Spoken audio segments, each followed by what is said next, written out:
नमस्कार, मैं हूं अनीता पांडे और आप देख रहे हैं पब्लिक की आवाज न्यूज। इस वक्त हम वसई विरार नए मुख्यालय के बाहर खड़े हैं। यहाँ पर आज नामांकन पत्र, अगर हम बात करें विधानसभा चुनाव को लेकर, तो उम्मीदवारों को नामांकन पत्र दाखिल करने के लिए अब सिर्फ 2 ही दिन का समय शेष है। ऐसे में अब तमाम जो पॉलिटिकल पार्टियां हैं उनके उम्मीदवार अब यहाँ पर आ रहे हैं और अपने नामांकन पत्र दाखिल कर रहे हैं। ऐसे में बविया की तरफ से 132 विधानसभा सीट पर एक बार फिर से क्षितिज ठाकुर ने अपना नामांकन किया। इस दौरान जो बहुजन विकास आघाड़ी के कार्यकर्ता है वो देखे गए और बविया के खेमे में हर बार की तरह इस बार भी एक जोश, एक उत्साह देखने को मिला। लेकिन अगर हम बात करें बविया में, जो पिछले दिनों एक चर्चा चली थी कि राजू पाटिल को लेकर, जो एक चर्चा हुई थी कि राजू पाटिल ने पक्ष छोड़ दिया और वो बीजेपी में शामिल होने वाले हैं। उसके बाद जो यहाँ पर जो साम दाम दंड भेद, जिसके लिए हितेंद्र ठाकुर जाने जाते हैं, उन्होंने अपना साम दाम दंड भेद जो अस्त्र है उसको इस्तेमाल किया और राजू पाटिल ने आधिकारिक तौर पर यह घोषणा की कि वो चुनाव नहीं लड़ेंगे। लेकिन अगर हम बात करें उसके बाद हितेंद्र ठाकुर से जब सवाल किया गया पत्रकारों द्वारा, तो उन्होंने कहा कि हम में कोई मतभेद नहीं है।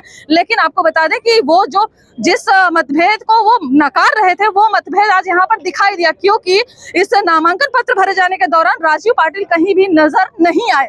तो साफ तौर पर अगर हम कहें तो बहुजन विकास आघाड़ी जो एक तरफ दावा करती है कि उनके पक्ष में कोई खटास नहीं है, कोई मनमुटाव नहीं है, लेकिन कहीं ना कहीं जो अंदरूनी बगावत है वो आज एक बार फिर से नजर आई है।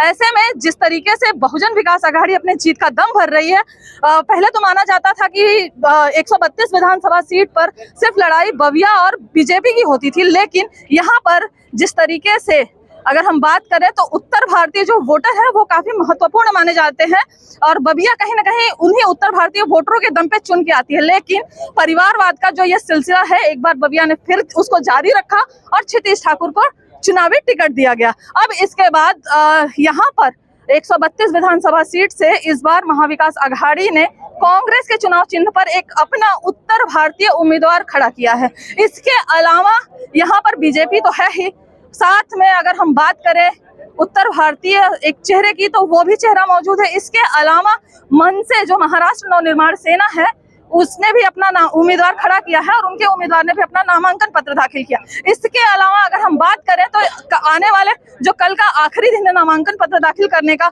उसमें भी 1 से 2 उम्मीदवार जो वसई विरार के बड़े चर्चित चेहरे हैं वो भी अपना नामांकन पत्र दाखिल कर सकते हैं। ऐसे में जीत का दावा करने वाली बहुजन विकास आघाड़ी के लिए अब की बार का चुनाव कितना आसान होगा ये तो देखने वाली बात होगी, क्योंकि यहाँ पर बविया कितना भी दमखम भर ले कि हमारे लिए जीत बहुत ही आसान है, लेकिन एड़ी से चोटी का जोर तो इस बार भी उनको लगाना ही पड़ेगा, जैसे उनको 2019 में लगाना पड़ा।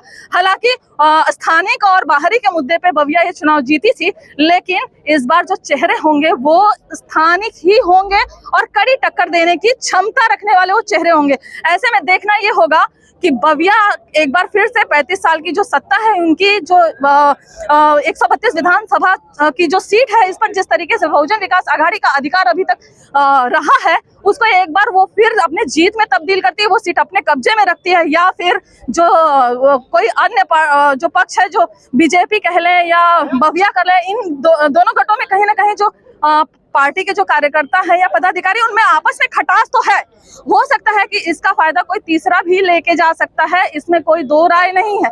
फिलहाल अब ये देखना दिलचस्प होगा कि आने वाले 20 तारीख को जनता किसको अपना कैंडिडेट चुनती है एक बार से, फिर अपना विधायक किसको बनाकर लाती है। ये तो 23 तारीख को जो चुनावी रिजल्ट आएंगे उसके दौरान ही क्लियर हो पाएगा। लेकिन कुल मिलाजुलाकर अगर हम बात करें बविया की, तो बविया के लिए भी इस बार का जो ये चुनाव है वो जीतना आसान नहीं होगा। फिलहाल आज की इस वीडियो में इतना ही, फिर होगी मुलाकात, तब तक के लिए नमस्कार।